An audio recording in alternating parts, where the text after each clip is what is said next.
అదే RTV app వార్తల్ని క్షణాల్లో చదివే అవకాశం ఉంటుంది. ఒక న్యూస్ పేపర్, ఒక టెలివిజన్ ఛానల్ మీ చేతుల్లో ఎప్పుడూ ఉంటాయి. మహిళలపై జరుగుతున్న అత్యాచారాలు ఖండించే విధంగా ఉన్నాయి. మహిళా లోకం సిగ్గుపడే విధంగా ఉన్నాయి. ఈ కొత్తలో కానివ్వండి, ఈరోజు నిన్న రీసెంట్గా ఆసిఫాబాద్లో ఒక గిరిజన మహిళను రాగి కడతాడానికి వెళ్తున్న పుట్టింటికి వెళ్తున్న ఒక మహిళను దారిలో అటగించి బలాత్కారం చేయడం వల్ల ఆమె చనిపోయే పరిస్థితికి వచ్చింది.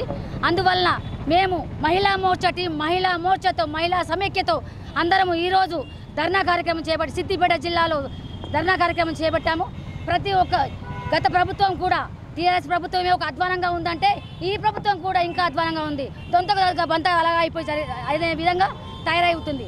కాబట్టి మహిళా లోకం మేల్కొంది, మహిళా లోక శక్తి ముందుకు కదిలింది. ప్రభుత్వం ఇప్పటికైనా మేల్కొని తగిన మహిళల పట్ల తగిన జాగ్రత్తలు తీసుకొని, తగిన చర్యలు తీసుకొని, సైన్య పథకాలను చేపట్టి వారికి రక్షణ కోసం కరెక్ట్గా పథకాలను అమలు చేయాలని కోరుకుంటున్నాము. మేము మహిళా టీం ఇదే విధంగా కొనసాగుతూ ఉంటే, ఈ ప్రభుత్వం ఇదే విధంగా కొనసాగుతూ ఉంటే ముందుకు కూడా మా మహిళా లోకం దేశవ్యాప్తంగా నిరసనలు, దీక్షలతో మొత్తం ప్రపంచవ్యాప్తంగా ఏకమై సంఘటితం చేస్తాం. అన్యాయంగా ఒక ఆటో డ్రైవర్ తనని అవమానించి అత్యాచారం చేయడం జరిగింది. ఆమె సాటి మహిళలు ఆమెని చూసి హాస్పిటల్లో జాయిన్ చేయడం జరిగింది. మన కేసు అదింది. రేవంత్ రెడ్డి ప్రభుత్వం ఇంత నీచంగా ఉంటుందని ఎప్పుడు అనుకోలేదు.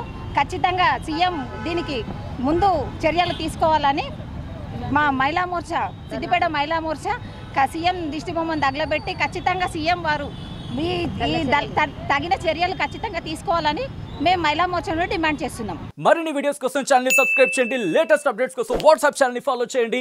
అండ్ లింక్ డిస్క్రిప్షన్ లో ఉంది.